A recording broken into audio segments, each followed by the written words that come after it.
Hello everyone, my name is Vishal and I am from MIT College.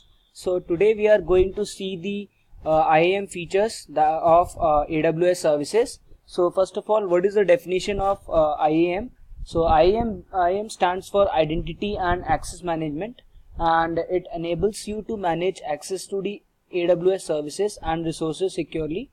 So using IAM, we can create and manage AWS users and groups, and also we can use the permissions to allow and deny their access to AWS resources. So now we will see the demonstration, and I will click on the IAM, and in the IAM first of all we are going to create the users, and as we have already seen here that there are no users created, so I will click on the users and I will add the user, and here I will give my name as a username.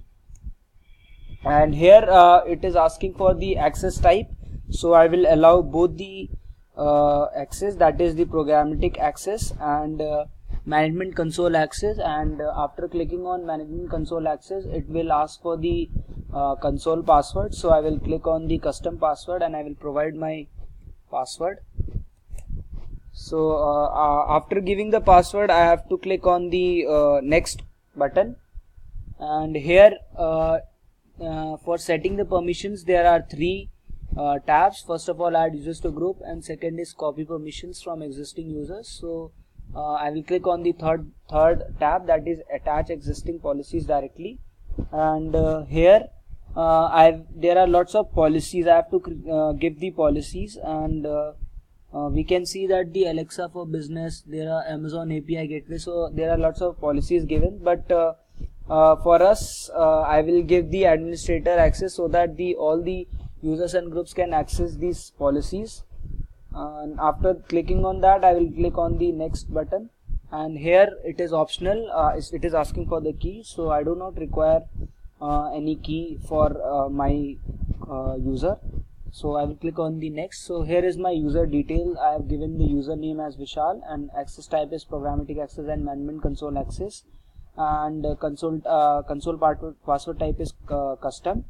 So I will click on the create user, and it is taking time. Yeah, so here is the success message that our user is created, and after that I will click on the close button. Now I will go on to the dashboard, and I will take the link that is created by the IAM. So I will copy that link and I will open it into the new tab. So it is taking time. So yeah, here is the account ID is already given by the IAM, so I will provide just the username which I have created just now, and I will provide my password. So I will click on the sign in button. So after that it will ask for the new password, so I will provide my old password and new password. So after that I will click on the confirm password change, and after clicking on that the console has come. So yeah, here I will click on the IAM which we need to see it. So yeah, as I have already created the user, so now I will create my create the group, and we can see that my username has and some ID has given, so I have login into that. So now I will create a group. So as we have already seen that no records found, so I will create a new group, and I will give as name issue group, and now I will click on the next step, and I will provide the policies, that is the administrator access, so that it will access to all the functions. So I will click on the next button. So this is my review, that is group name, and I have added the policies of administrator access. So I will click on the create group, and here I will select the Vishu group, and I will add user to the group. which I have already created. So I will click on the Vishal, and this is my username which I am going to add into my group. So I will click on the add user. So as the user is added, as we can see here, our user is added, and also the permission. So permissions also I have added about the administrator access. So now I will go to the role. So I will create my role. So here I will click the create role button, and here there are 4 types of trusted entity, that is AWS services, another AWS account, web entity, and SAML 2.0 federation. So I will go by default AWS services, and I will create the EC2 instance, and I will click on the next button. So after that it will ask for the policies.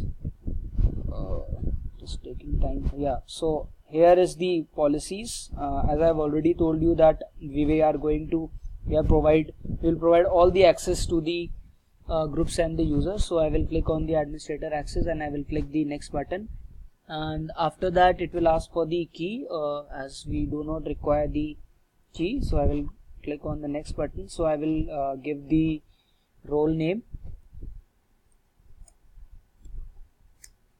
as wish role. So policies I have already added, so I will click on the create role. So the role is created, as we have already seen here. Wish role is created, and it will also give the pop-up message. Yeah, here it is. So the wish role has been created. So our role has been created, our group has been made, and also we have created the user, and we have added that user into our group.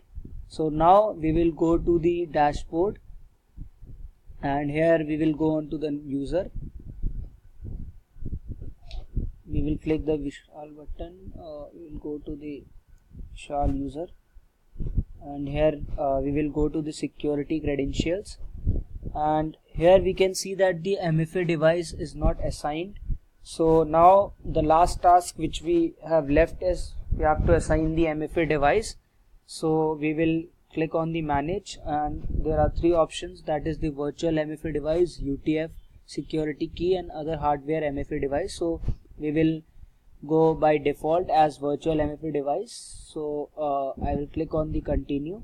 So here we are setting up the virtual MFA device, and we will see the I will show you the QR code, and we will first scan the QR code, and after that we will get the 2 MFA code, that is MFA code 1 and MFA code 2 after scanning the QR code. And I will click the show QR code.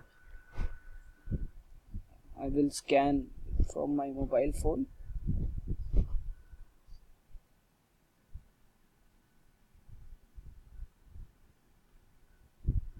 So I have scanned it, and I will provide the MFA code 1 number, that is 310874. So I have provided the first code 1, and after some time it will come. Yeah, so it has come the second code, NF950189. So I have given the MFA code.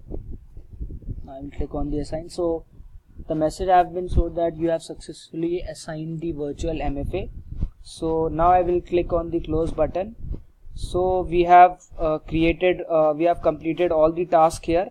That is, we have created the user. I will show you all this function. Yeah, so here I have created the user, that is the Vishal, and after that, creating the user, we have copied that link, and we have logged in through our IAM ID username, and after logging it, we have created the group, and in group we have given the name as Vishu group, and in the Vishu group we have added the username, and we have provided the policies also. And after that we have here is the username Vishal. So we have provided the user, and after that we have created the roles, that is the wish role, and wish role is here wish role is created. So and the last part was the MFA code which we have accessed through the scan through. So thank you very much for watching this, and I hope you like this video, and thank you very much.